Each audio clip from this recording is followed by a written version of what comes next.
I came home Tuesday to find my grandfather's 43-year-old hunting cabin reduced to splinters and sawdust. The sight knocked the breath from my lungs, the space where my childhood memories had been built, teaching my nephew how to fish, sitting on that porch where my father proposed to my mother moments I had hoped to share with my fiancée Linda, was now nothing but debris. Standing there, holding a clipboard like she had just won a prize, was Brittany Turner, our HOA president. She looked strangely calm, even satisfied. "This is what happens when you refuse to pay your fees," she announced to the few neighbors who had gathered to watch before handing me a $20,000 demolition bill. I was frozen. The woman who had just destroyed a family's legacy was smiling like she had delivered good news. It felt surreal, like a bad dream I couldn't wake up from. My heart was pounding, my hands trembling. I didn't even know where to start. Police? Insurance? A lawyer?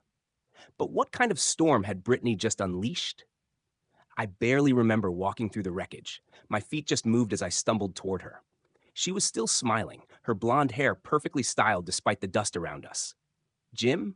she said, waving that damn clipboard like she was flagging me down.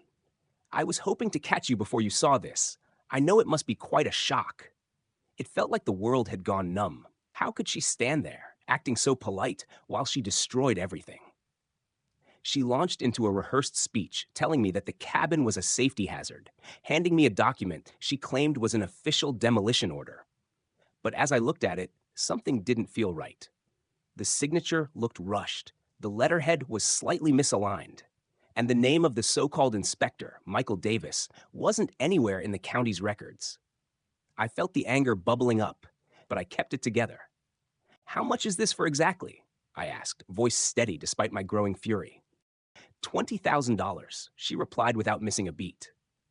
The emergency demolition was $12,000, plus fines for the violations, landscaping issues, structural modifications. You're going to need to pay within 30 days or face foreclosure.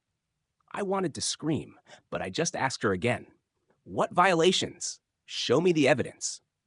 Brittany smiled again, this time more condescendingly, and rattled off a list from the HOA handbook.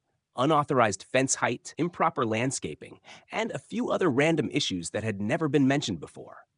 The more she spoke, the clearer it became that this was all fabricated. I could feel my shock turning into something colder, something calculated. "These are all fabricated," I said, my voice growing steadier. Her expression flickered. She wasn't used to people challenging her authority. Most of the residents in our neighborhood were elderly or young families who couldn't afford a legal battle. She had picked on the wrong person this time. I pulled out my phone and started snapping pictures of everything. Brittany, the wreckage, the demolition order. I was already thinking about what to do next. "I'm calling the sheriff," I said, already dialing. Brittany's smile faltered for a moment, but she quickly recovered. "Please do," she said, her voice still dripping with that fake sympathy. "You'll find everything was handled properly." The deputy who arrived was professional but overwhelmed. The documents seemed legitimate, and he took my statement and photographed the scene, but it was clear he thought this was a civil matter between me and the HOA.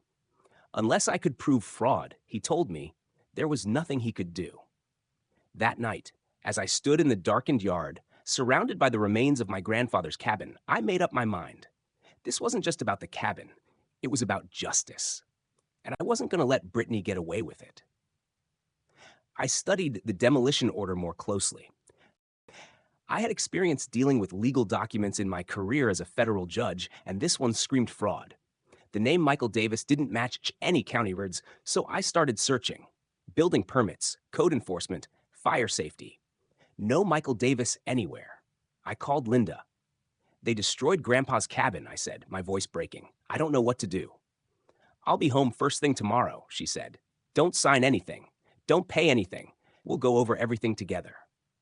I stayed up that night, combing through the evidence with a growing sense of dread. Everything about this felt wrong. I started making calls to the county clerk, asking about the cabin's status. Margaret, the clerk, found the original building permits from 1974.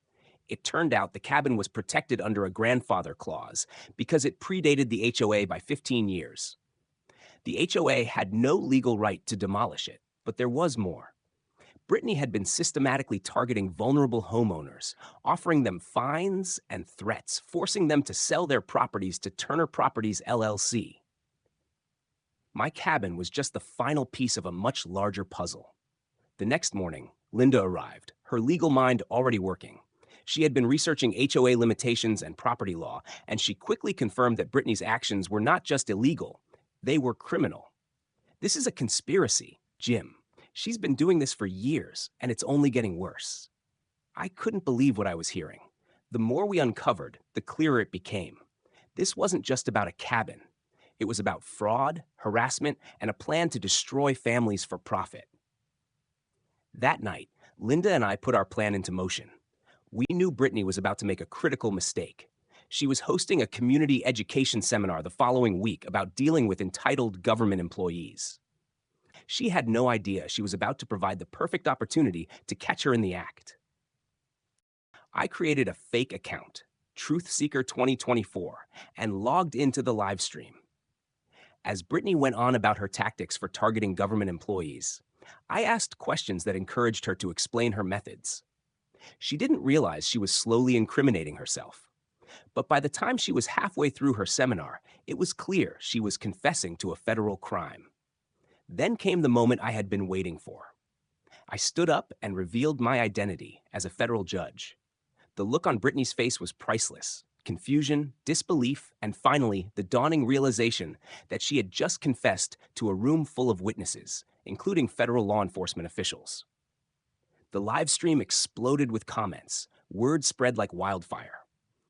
Within hours, the story was everywhere. Linda and I had already gathered enough evidence to send to the FBI, and they quickly took over the investigation. Brittany's education seminar had become the key to taking down her entire operation. A few days later, Brittany's life started unraveling. The FBI had connected her fraudulent activities to several other states, and she was facing charges of wire fraud, mail fraud, and civil rights violations. The media had picked up the story, turning her into a national laughingstock. People who had supported her were now distancing themselves, realizing they had been manipulated. The community, which had been divided, started to unite against the corruption she had caused.